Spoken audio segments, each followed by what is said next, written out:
Hello, everyone. I'm Lisa Booth, along with Guy Benson, Alicia Acuna, and Jason Chaffetz, and this is the Big Weekend Show. Instead of pumping iron, Democrats want to work on pumping up their poll numbers because the news for them just keeps getting worse. A new Wall Street Journal poll shows almost 2/3 of voters disapprove of the party, the lowest level in over 3 decades.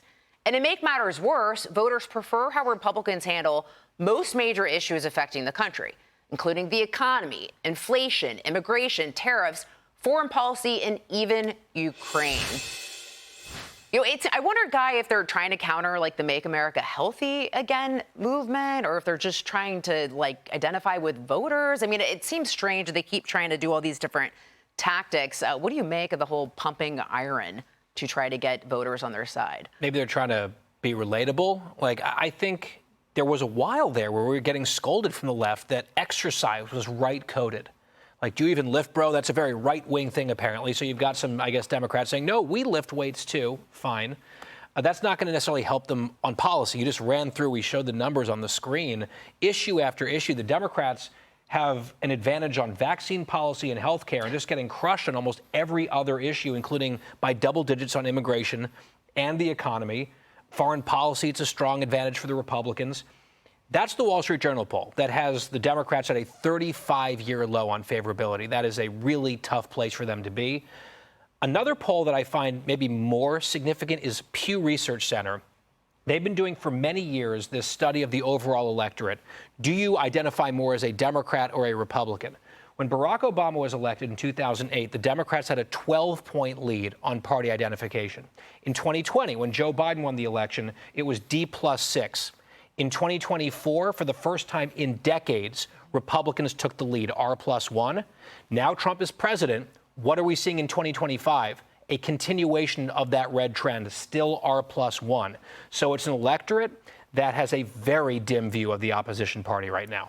And Alicia, what's interesting, too, in the Wall Street Journal poll, at least, is even if voters are dissatisfied with how President Trump is handling some of these issues, they still trust Republicans at large more than Democrats.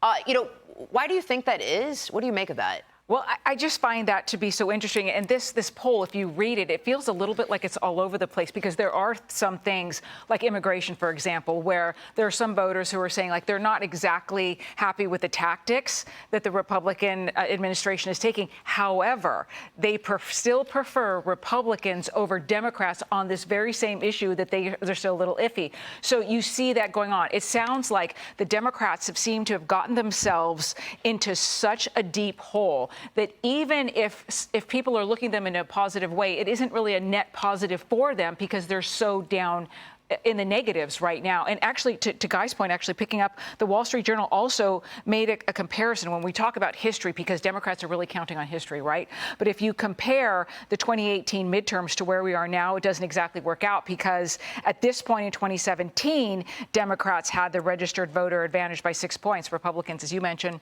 1 point. No. Well, and Jason, we know that, midterm elections, particularly, it's about turnout. It's about motivating your base to get out there. And we've seen polling like a recent Quinnipiac University poll where only 39% of Democrat voters approve of the job congressional Democrats are doing. So, the base is unhappy. Their polling is unpopular with the majority of Americans. So, how do they get their people out? What will they do? Well, I think it's embarrassing to be a Democrat at this point in life. A lot of people just shy away from it. They have turned to socialism and Marxism as their answer, and I think a lot of Democrats are embarrassed by that. Governor Jon Huntsman, I heard him say once, this is about a coolness quotient. So a coolness quotient is an intangible. And you had the Democrats go out and spend $20 million to try to figure out how to understand men. And you see guys like Pete Hegseth out there running with the troops, doing push-ups. You have Tulsi Gabbard out there shooting a gun.